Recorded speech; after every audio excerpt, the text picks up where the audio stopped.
জামাত যে ইসলামী কল্যাণ রাষ্ট্র কায়েম করার জন্য লড়াই করছে, সংগ্রাম করছে, চেষ্টা করছে, এটা যদি প্রতিষ্ঠিত হয়ে যায়, সেই মানবিক রাষ্ট্র, সেই কল্যাণ রাষ্ট্র অমুসলিমদের জান মাল ইজ্জত আবরুর পূজা উপাসনার সকল কিছুর নিরাপত্তার গ্যারান্টি দেবে এবং এটা নিশ্চিত করবে।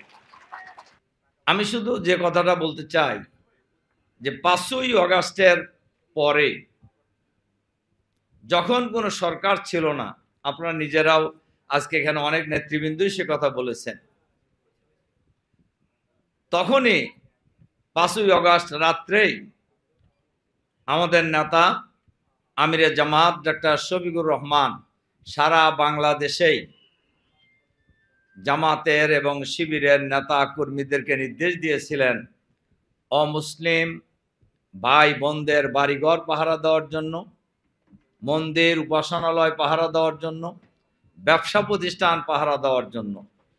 এবং আপনারা এটা লক্ষ্য করেছেন যে আজকে আপনারা অনেকে বলছেনও যে অতীতের যে কোনো সময়ের চাইতে 5ই আগস্টের পর ভিন্ন ধর্মাবলম্বী ভাই বোনেরা অপেক্ষাকৃত অনেক নিরাপদ ছিলেন এবং সকল ধর্মীয় অনুষ্ঠান পালনেও জামাতের নেতা কর্মীরা আপনাদের পাশে সবসময় ছিল।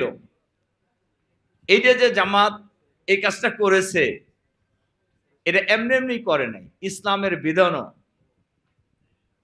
লা ইকরাহা ফিদ্দিন, দিনের ব্যাপারে কোনো বাড়াবাড়ি নেই। আর মহানবী সাল্লাল্লাহু আলাইহি সাল্লাম বলছেন যে কোনো ব্যক্তি যদি কোনো অমুসলিমের অধিকার হরণ করে, কিয়ামতের দিন আমি তার বিরুদ্ধে আল্লাহর দরবারে সাক্ষী হিসাবে দাঁড়িয়ে যাব। এটা হলো ইসলামের নীতি এবং সেই নীতি জামাত অনুসরণ করে। এবং আমরা আগেই বলেছি, আমাদের নেতা আমিরে জামাত কিন্তু এ কথা শুরুর থেকে বলেছেন যে বাংলাদেশে কোনো সংখ্যালঘু নেই, আমরা এটা বিশ্বাস করি না, আমরা এটা মানি না। এই দেশে যারা জন্মগ্রহণ করবে তারাই এই দেশের নাগরিক। সুতরাং একজন মুসলমান নাগরিক যা অধিকার পাবে, একজন অমুসলিমও সকল নাগরিক অধিকার পাবে। একজন মুসলিম যা তার ধর্মীয় অধিকার পালন করার সুযোগ পাবে, একজন অমুসলিমও সকল ধর্মীয় অধিকার পালন করার সুযোগ পাবে। এই ক্ষেত্রে কোনো পার্থক্য করা হবে না, বরঞ্চ জামাত যে ইসলামী কল্যাণ রাষ্ট্র কায়েম করার জন্য লড়াই করছে, সংগ্রাম করছে, চেষ্টা করছে, এটা যদি প্রতিষ্ঠিত হয়ে যায়, সেই মানবিক রাষ্ট্র, সেই কল্যাণ রাষ্ট্র অমুসলিমদের জান মাল ইজ্জত আবরুর পূজা উপাসনার সকল কিছুর নিরাপত্তার গ্যারান্টি দেবে এবং এটা নিশ্চিত করবে। আর আরেকটা কথা বলি, আমার কথা শেষ করছি। সবসময় অমুসলিমদের কোনো কিছু হলেই বাংলাদেশের একটা দল, আমরা তাদের নাম বলতে চাই না, পদত্যাগ করে পালিয়ে গেছেন, তারা কিন্তু দায়ী আঙ্গুলটা আমাদের দিকে ঘুরাইতেন।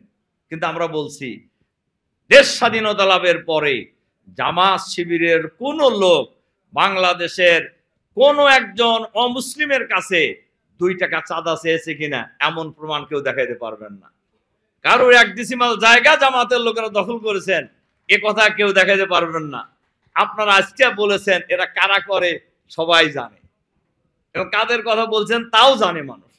কাজেই আমি আপনাদের কাছে এই অনুরোধ রেখেই আমার কথা শেষ করতে চাই।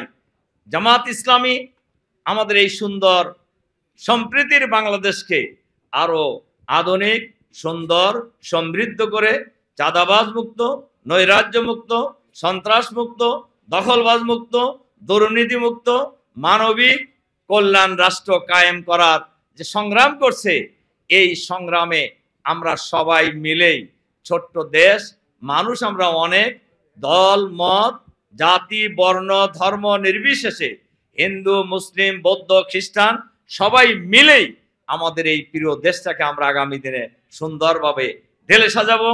আমাদের আমিরে জামাত যে স্বপ্ন নিয়ে সারা বাংলাদেশের গ্রামে গঞ্জে শহরে নগরে বন্দরে প্রত্যন্ত এলাকায় ছুটে চলছেন, তার এই স্বপ্ন বাস্তবায়নে আমরা সবাই মিলে একযোগে কাজ করব, সেই প্রত্যাশা রেখে আমার কথাকে শেষ করছি।